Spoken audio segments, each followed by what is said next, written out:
sendiri, tidak akan ada surga bagi anak itu. Ini hebatnya Pak. Bapak Ibu, puasa luar biasa, sedekahnya luar biasa di bulan Ramadan, baca Qur'annya luar biasa, tapi ibunya belum memaafkan karena terluka oleh sikap dan perilakunya, maka dia tidak punya potensi untuk masuk ke dalam surga Allah. Oleh karena itu apa? Sebelum memasuki Ramadan, sampaikan minta maaf sama ibu dan bapak kita. Kepada bapak ibu yang orang tuanya sudah pergi tiada, masih ada tugas. Apa? Menjelang Ramadan, sampaikan kepada Allah, ya Allah, ampuni segala dosa kedua orang tua kami, ya Allah. Agar nanti pada saat di bulan Ramadan ini suasana hati saya damai, tenang, tentram, ibadahnya tak terhalang oleh karena ada urusan dengan orang tua. Jadi penting Pak, ya.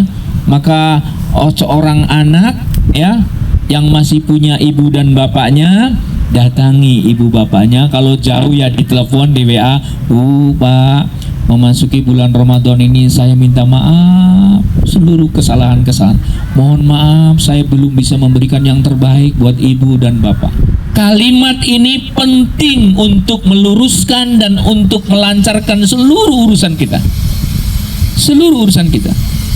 Saya pernah cerita, Bapak Ibu, kesalehan seorang manusia tidak menjamin dia masuk surga kalau dia masih punya masalah dengan ibunya.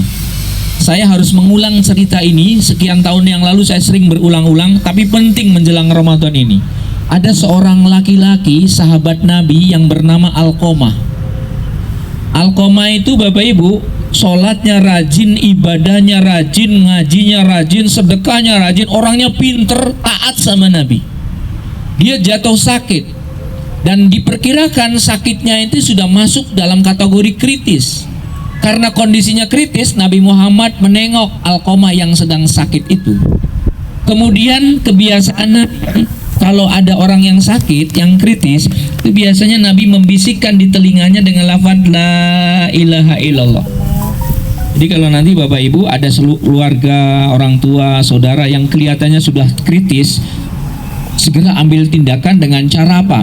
Bisikan di telinganya lafaz terindah, lafaz terbaik, lafaz la ilaha illallah, dan itu yang dilakukan Nabi. Satu ketika Bapak Ibu, Nabi pun membisikkan kepada Alqamah. Tapi apa yang terjadi? Pada saat Nabi membisikkan lafaz la ilaha illallah, Alqamah tidak ngomong apapun, Pak. Mulutnya terkunci, lidahnya tak bisa bergerak. Rasulullah kaget, bagaimana mungkin orang sesaleh Alqamah, orang sebaik Alqamah suruh baca la ilaha illallah macet. Apa ini? Mulutnya. Lalu apa yang ditanya Nabi?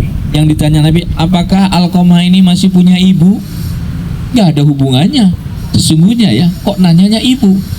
Lalu kata Nabi, apakah Alqamah ini masih punya ibu? Jawab dari sahabatnya, masih punya ya Rasulullah. Di mana ibunya? Ada di kampung sebelah ya Rasulullah. Panggil ibunya. Jadi datanglah seorang sahabat mengendarai kuda menjemput ibunya Alqamah untuk menengok, agar ibunya mau menengok anaknya. Datang mengendarai kuda sampai ke rumahnya ibunya Alqamah. Assalamualaikum, waalaikumsalam. Ini dengan ibunya Alqamah. Betul, saya diutus oleh Rasul untuk menjemput ibu. Kenapa? Anak ibu yang bernama Alqamah dalam kondisi kritis. Nabi meminta agar ibu menengoknya, paling tidak ya melihat situasi terakhirnya. Apa jawab ibu tadi Pak? Sangat mengejutkan sahabat Nabi, ya. Ibunya mengatakan, mohon maaf saya tidak bisa menengok ibu saya. Saya pingin ketemu dengan Rasulullah, anak saya ya. Saya pingin ketemu dengan Rasulullah, tapi saya tidak mau menengok anak saya. Jadi si ibu itu nggak mau menengok anaknya yang dalam keadaan kritis sakit. Akhirnya sahabat tadi nggak bisa maksa Pak. Dia pulang lagi sahabat. Sampaikan kepada Nabi, ya Rasulullah, ibunya tidak mau datang. Dengan tadi alasannya, nggak bisa maksa. Tapi karena Nabi merasa berkepentingan agar ibunya datang, diperintahkan lagi sahabat yang lain datang Pak, mengendarai kuda. Begitu dipetuk pintunya dan ternyata ibunya Alqamah, sama jawabannya, ibu, saya diutus oleh Nabi untuk membawa ibu untuk menemui anak ibu yang bernama Alqamah.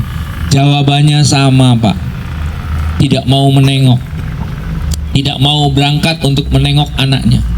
Sampai 3 orang sahabat Nabi menjemput ibunya Alqamah untuk menengok anaknya, tidak mau ibunya, tetap tidak mau.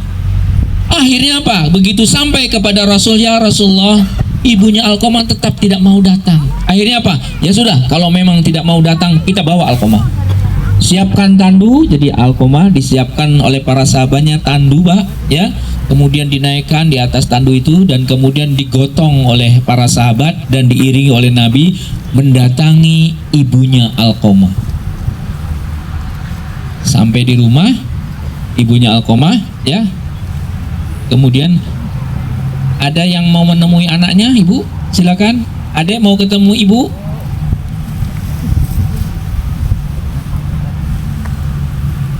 Ya, nggak apa-apa. Ya, nggak apa-apa. Ikut mendengarkan aja sini ya, Dek. Sampai mana tadi, Pak? Lupa saya. Nyampe rumah ibunya, Rasulullah nanya, ini betul ibunya Alqamah? Betul ya Rasulullah. Kenapa ibu nggak mau datang menengok anak ibu? Rupanya, Bu, ibunya Alqamah itu terluka hatinya. Jadi ceritanya, ibunya Alqamah itu pulang dari pasar, kira-kira begitu ya, mampir ke rumahnya Alqamah. Alqamah udah punya istri. Nyampe di rumah, wajah istrinya Alqamah itu kelihatan gak nyaman, gak bersahabat. Kalau bahasa Mahatmanya itu cemberut gitu, ya. Istrinya Alqamah itu cemberut ketika mertuanya datang. Sampai akhirnya masuk ke dalam rumahnya Alqamah, ibunya duduk di tempat duduk, Alqamah di depannya, istrinya Alqamah mengambil air. Ketika menyuguhkan air untuk mertuanya, tiba-tiba karena suasana hatinya tidak nyaman, itu air tumpah dan menyiram semua pakaian dari ibunya Alqamah. Alqamahnya diem aja, Bu. Hati ibunya terluka. Bagaimana mungkin? Sejak kecil saya tahu anak saya anak yang baik, anak yang saleh. Begitu melihat istrinya menumpahkan air di tempat di tempat ibunya, Alqamah diam aja, terluka hatinya, Pak. Rupanya itu yang membuat Alqamah tak bisa ngomong sedikit pun karena ibunya terluka. Lalu kata Nabi, ya sudah, Bu, maafkanlah Alqamah. Saya tahu Alqamah orang yang sangat baik dan soleh. Jadi ini kesempatan bagi ibu untuk memberikan maaf. Nggak mau, Bu, ibunya nggak mau memaafkan. Akhirnya Nabi makin kenceng karena kasihan kepada Alqamah. Akhirnya bilang gini, wahai ibunya Alqamah, kalau memang ibu tidak mau memaafkan anak ibu, saya bersumpah saya bakar hidup-hidup anak ibu ini. Daripada nanti dibakar di neraka lebih bahaya, lebih baik saya bakar hidup-hidup, kata Nabi, Pak. Ibunya pun tidak bergeming, Bapak Ibu. Kemudian Rasulullah memerintahkan para sahabat untuk menyiapkan kayu bakar di depan rumahnya Alqamah. Alqamah yang dalam keadaan kritis dan tidak bisa ngomong itu diangkat di atas kayu bakar kering. Lalu Rasulullah pun bersumpah, wahai ibunya Alqamah, saksikan. Menyalakan api, ya. Lalu katanya apa? Daripada anaknya ibu yang bernama Alqamah ini dibakar di neraka, lebih baik aku bakar hari ini sebagai ganti nanti di neraka. Begitu api dinyalakan, rupanya drama ini disaksikan oleh Allah di atas langit, Pak. Turun cahaya dari langit masuk ke dada ibunya. Pada saat Nabi mau menyalakan kayu bakar untuk membakar Alqamah, tiba-tiba ibunya menjerit. Apa kata ibunya? Ya Rasulullah, turunkan anak saya dari kayu bakar itu. Aku maafkan semua kesalahan-kesalahan anakku ya Rasulullah. Begitu mendengar ibunya memaafkan, Rasul mematikan api itu. Dan ketika mati api, ibunya berjalan perlahan-lahan menuju Alqamah. Lalu terlihat Alqamah yang tadinya merem dan tidak bisa melihat, terbuka matanya. Dia pandang wajah ibunya. Ibunya berlinang air mata, Alqamah pun meneteskan air mata. Lalu kemudian ibunya mengatakan apa? Wahai anakku, aku maafkan semua kesalahan-kesalahanmu, nak. Ibu tahu engkau anak yang soleh, engkau anak yang baik. Maafkan ibu, dan sekarang aku maafkan semua kesalahan-kesalahan. Apa ajaibnya, Bapak? Apa yang terjadi ketika ibunya keluar memaafkan dari mulutnya kata maaf untuk anaknya, tiba-tiba Alqamah melihat wajah ibu. Dan kemudian Rasulullah apa? Membisikkan kepada Alqamah, wahai Alqamah, qul la ilaha illallah, ucapkan la ilaha illallah. Ini ajaib. Begitu ibunya sudah memaafkan, Alqamah yang tadi mulutnya terkunci nggak bisa bicara, tiba-tiba berbicara dan mengatakan sambil memandang wajah ibunya. Alqamah pun berlinang air mata dan mengucapkan la ilaha illallah. Begitu kalimat keluar dari mulut Alqamah, tutuplah matanya dan nafasnya Alqamah pun berhenti. Alqamah meninggal dalam keadaan cinta dan ridho dari ibunya. Maknanya apa, Bu? Betapa dahsyat kekuatan doa seorang ibu. Jadi jangan pernah menganggap seorang anak sukses dengan sendirinya, nonsen. Mohon maaf Bapak Ibu, saya bukan membanggakan saya sendiri. Di keluarga saya, kakak adik saya itu yang sudah jadi profesor ada 3 orang. Saya sendiri, kakak sendiri, dan adik pengais bungsu di Jakarta tugasnya. Dan untuk memperoleh profesor itu mati-matian, Bu, perjuangannya. Lalu saya hanya mengatakan apa? Kalau saja tidak ada doa seorang ibu yang tiap hari menyampaikan kepada Allah tentang kesuksesan anak-anaknya, tidak mungkin saya bisa seperti ini. Semuanya karena apa? Karena jasa seorang ibu. Jangan remehkan seorang ibu, Bapak Ibu.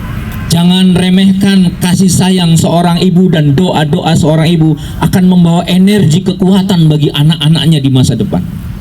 Nah, ini maknanya apa? Di bulan suci Ramadan ini, ibu berpuasa, jangan sampai ada ibu kita tersakiti oleh kita. Datang kepada ibu minta maaf. Telepon ibu kita, Bu, besok bulan puasa, tolong maafkan saya supaya puasa saya lancar, supaya puasa saya diberi keberkahan oleh Allah, supaya puasa kita diterima oleh Allah. Aku sebagai seorang anak mohon dimaafkan semua kesalahan-kesalahannya.